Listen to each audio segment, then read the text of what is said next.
आप सभी के डिमांड पर हम लेकर आ चुके हैं क्लास 10th का बहुत ही महत्वपूर्ण इम्पोर्टेंट क्वेश्चन।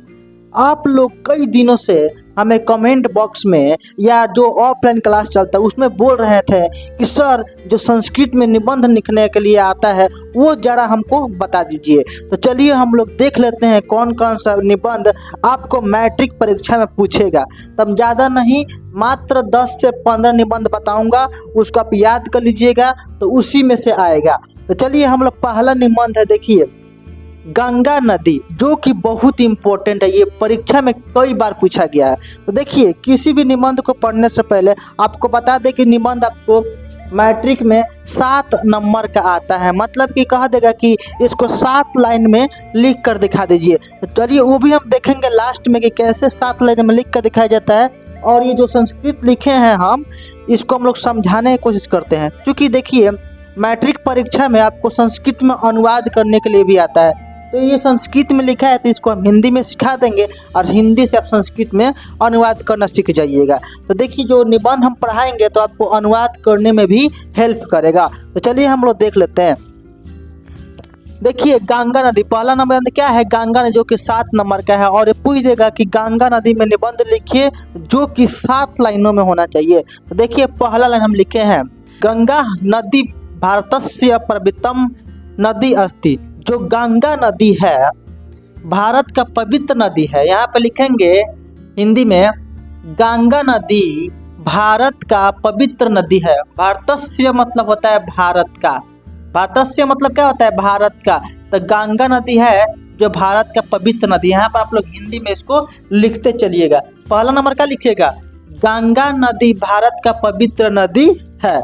अब देखिए दूसरा लिखिएगा, गंगा नद्या दीर्घता प्रायः 25 किलोमीटर, मतलब 25 से 25 किलोमीटर अस्ति।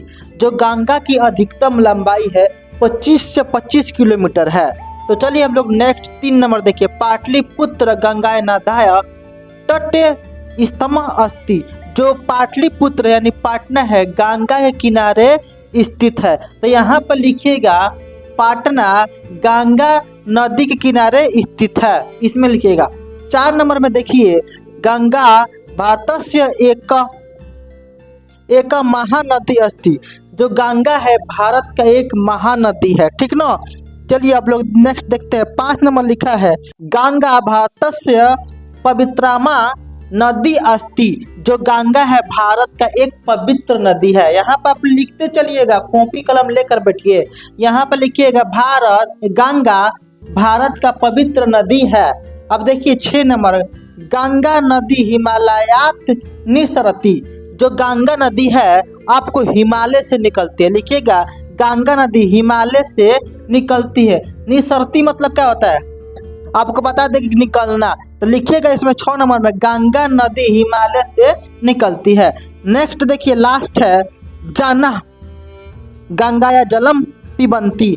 जो जना मतलब क्या होता है, जना मतलब होता है आपका लोग। तो जो लोग है गंगा जल को पीते हैं, जना गंगा जलम पिबंती।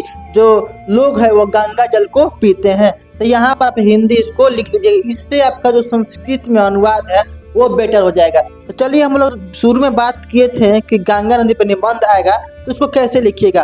तो इस प्रकार मत लिखिएगा, हम जैसे बता रहे हैं उसको लिख लीजिएगा। देखिए यहाँ पर साइड में लिख कर दिखा रहे हैं, देखिए कैसे लिख रहा है वैसे ही आपको परीक्षा में लिखना है। तो इसको घर पर जाकर, जैसे मान लीजिए लिख दिया, तो इसको घर पर जाकर देख लीजिए कि 7 लाइन में हुआ कि नहीं। देखिए यहाँ पर हम 7 लाइन में लिखे हैं, 1 2 3 4 5 6 7 लाइन में है। बस इसको लाइन से इसको सीधा सीधा लाइन में लिख देना। इस तरह मत लिखिएगा, इसको सीधी लाइन में जिस तरह ये लिखा है उस तरह आपको लिख देना है, जो कि 7 लाइन में। तो बस इसको घर पर जाकर आपको इसको 5 से 10 बार लिखना है, जो कि आपको हमेशा हमेशा के लिए याद हो जाएगा। आप इसको संस्कृत है इसको हिंदी में अनुवाद करने का कोशिश कीजिएगा, ताकि जो अनुवाद करने का आपकी प्रक्रिया है वो भी आपका बेटर हो जाए। तो चलिए हम गंगा नदी को समाप्त करते हैं, इसको आप कॉपी पर अच्छी तरीके से लिख लीजिए।